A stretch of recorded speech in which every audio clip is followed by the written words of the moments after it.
Would you say you're a bit disappointed at the performance of the government of the day? Or how would you describe their performance? I'm surprised you're asking me this question. I think I was one of the Nigerians that stayed persistent to the matter of demanding for good governance in this country. I demanded for good governance even in the government I worked in, because in the government I worked in, I was known as Madam Due Process, remember? And I was not liked. I was not liked by the people even in that government that I worked in, because of this demand that we must govern well. Because if we don't govern well, then the opportunities that are necessary to inspire social and economic mobility of those outside of the privilege that we have had will not come. It will not come to pass. So we needed good governance. If you look at the 18 presidential candidates on the bill this time around, would you say there are maybe one or two people that you think possess this kind of character or traits? I do think that, you know, regardless of what parameter you use, that at least we might find maybe up to 3 people who you could say there are certain parts of the boxes that they tick. But this is what we're served, right? We're served badly as a country in terms of our political class, which is part of why I'm excited that young people are entering into that space, that women are entering into that space. It gives me enormous joy. But, you know, I mean, somebody says to you, between a cast of possible presidents that include the 3 forerunners that we currently have, a possible president Tinubu, a possible president Atiku, a possible president Obi. Do you need anybody to tell you where you would be going? I mean, for goodness sake, it would be an Obi. Because regardless of the fact that he comes from that particular political class that we still are talking about, he still at least represents many shades better than the other 2 top candidates. So I believe that the momentum that we're driving through in the country at this time is a momentum that's sort of saying, let's really evaluate who will be our leader. But I think that the most significant thing for me is really that a society must come to the place where they finally say, we want to vote for ourselves. Have you gotten to that point?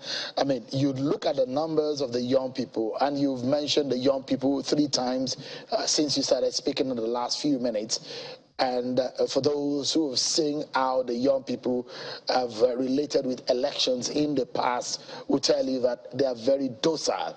The records and the numbers say as much, that young people have not been serious about coming out on election day.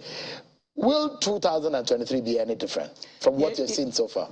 You know, I have been very close to young people all my life, you know, because I actually was a beneficiary of elders who took interest in my life, you know. So when you look at the likes of Justice Kayode Esho, he was a mentor. Our dear Mr. Gamaliel Onosode was a mentor. You know, I've been mentored by incredible people. So you can imagine how young I was then. They gave me a chance to sit with me, share wisdom with me. I am not disdainful of young people in the way that sometimes I hear people speak. There's so much that's been against the young in our society. So much has been against them. And so sometimes when you see some of the behaviors that we don't like, it pains me. I don't like it also, but I'm able to say, I understand where that's coming from. Put that aside and now focus on what happened October 2020. The young people actually mustered the courage and they said, you know what? We're tired. We really are tired. You need to listen to us. And they made a statement, but were they listened to? They were not listened to. And it was so characterized, it was mischaracterized as something other than what the young were saying. Frankly speaking, I just sometimes imagine how differently this society, this governance process would be in our country if those in leadership would listen. For those who think the norm might play back, might play again, people have said money had always played a major role in our politics. Yes. People trade votes, yes. buy and sell. Yes. Poverty is at the heart of the matter. And that, if that factor is still there in 2023, you cannot take away the fact that people will be offered 5,000 naira, 4,000 naira for their vote, and it will still be a case of the highest bidder who gets the day. So what are your views on the issue of the money politics and the danger it portends for 2023 election? It is a legitimate, counterpoint to the what do you call it, the enthusiasm, the kind of elation that we feel at current developments. And so we mustn't in any way sort of say that doesn't matter. It does matter, because there is still a segment of the electorate that their productivity is so low and they've been so debased by the situation of the country. So for them, it is rational to get their 1,000 and to turn their vote for whoever gave them the 1,000. So we would still have that. But the issue that you have to put now into your model through which you're looking analytically at what the possibilities are, is to be data-driven. And so you look at the data around, young people with education, okay, or young people still in the educational process who are now sort of saying, we're going to participate in this and we're going to drive it and we're going to make sure we stay with it. Now, that decision that they have made to not look away like they used to. In the past, a democracy was a democracy of the people at the low income bracket.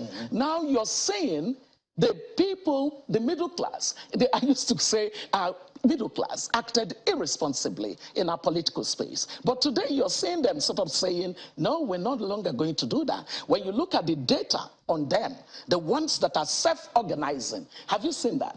So you don't have a situation where a political party is distributing some prebends to people and saying, vote for us. And yet the citizens are self-organizing. And it's an intergenerational thing that we're saying. So there are some of the oldies who have decided, I'm done with Nigeria, and they're no longer participating, but they are weakened. So you can't dismiss this phenomenon. What is important for this phenomenon is for it to be better organized. It just needs to be strategic in its approach, because I fear that the existing system is going to find a way of voter suppression, or of doing something that will be inimical to the process. So you must be anticipatory and preemptive so that you can take the kind of actions that would counter any attempt to stay entrenched with the status quo. One ethnic group running for the office, you have them across the ethnic lines.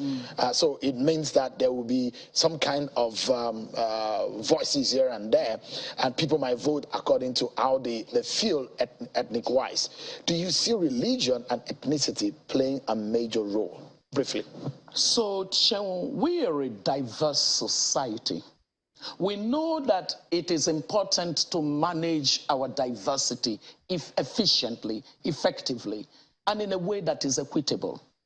Now, I think that there is a segment of this population that looks at what APC and PDP did, and they find it utterly contemptible. First, in the case of APC, how could you possibly be fielding Muslim candidates in a society that has always found a way to ensure the balance? Even in the time of the military,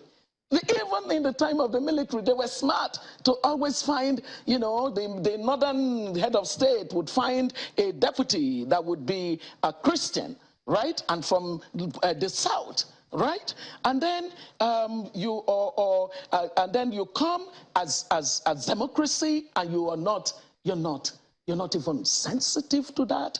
That shows a complete It's like being contemptible of a segment of your population. That is not right. And then you look at the PDP. This is a party that always said that it tries to be built around inclusion. And so it always sort of made it possible for the rotational principle to support the emergence of their candidate. And suddenly, a candidate emerges who has been running for as candidate of that party many other times. And, you know, why would that happen?